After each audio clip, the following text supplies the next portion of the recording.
नमस्कार, मैं हूं रविक्षा शर्मा। स्वागत है आपका प्रसारण न्यूज नेटवर्क में। नीलम सेठ की आज की रिपोर्ट में कुल 3 खबरें हैं। पहली खबर, देवगढ़ बारिया नगर पालिका में भाजपा की हुई हार और निर्दलीय नील सोनी अध्यक्ष पद पर विजयी हुए।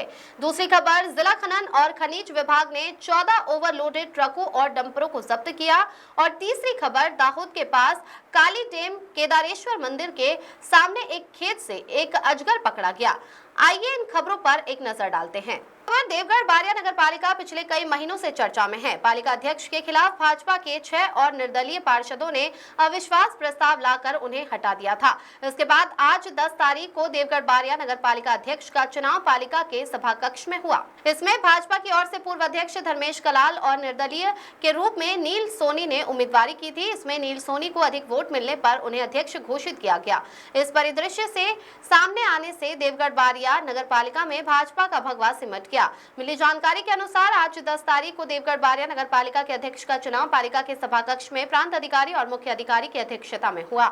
इसमें भाजपा की ओर से पूर्व अध्यक्ष धर्मेश कलाल और उनके सामने निर्दलीय के रूप में भाजपा के लिए निलंबित किए गए नील सोनी ने उम्मीदवारी की थी। अध्यक्ष पद के लिए हुए इस चुनाव में कुल 24 सदस्यों में से धर्मेश कलाल को 8 वोट मिले, जबकि निर्दलीय उम्मीदवार नील सोनी को उनसे 2 गुने 16 वोट मिले, जिससे प्रांत अधिकारी ने नील सोनी को अध्यक्ष के रूप में विजय घोषित किया। नील सोनी के अध्यक्ष बनने से उनके समर्थकों में खुशी का माहौल छा गया। उल्लेखनीय है कि 17 अक्टूबर को निर्दलीय पार्षदों और भाजपा के नील सोनी सहित 6 पार्षदों ने बगावत कर धर्मेश कलाल के खिलाफ अविश्वास प्रस्ताव पारित किया था। इसके बाद भाजपा द्वारा नील सोनी सहित 6 पार्षदों को भाजपा से 6 साल के लिए निलंबित कर दिया गया था।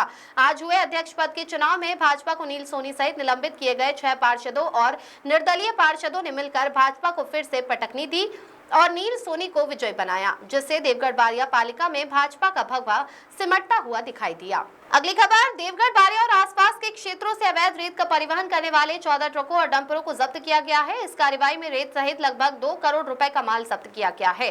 दाहोद जिले के देवगढ़ बारिया तालुका की उज्जवल और पानम नदी से रेत माफिया रात 9 बजे से सुबह 4 बजे तक ताजी रेत निकालकर सीधे डंपरों में ओवरलोड भरकर रॉयल्टी पास या परमिट के बिना देवगढ़ बारिया से होकर लीमखेड़ा झालोद मार्ग से राजस्थान में प्रवेश करते थे और अधिकांश डंपर नंबर प्लेट के बिना ही थे। हर रात ऐसे लगभग 200 से 300 डंपर इस मार्ग से गुजरते थे।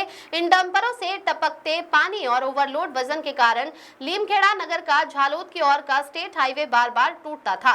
सड़क पर गहरे गड्ढे पड़ गए थे और डामर उखड़ गया था, जिससे इस सड़क पर दुर्घटना का खतरा बढ़ गया था।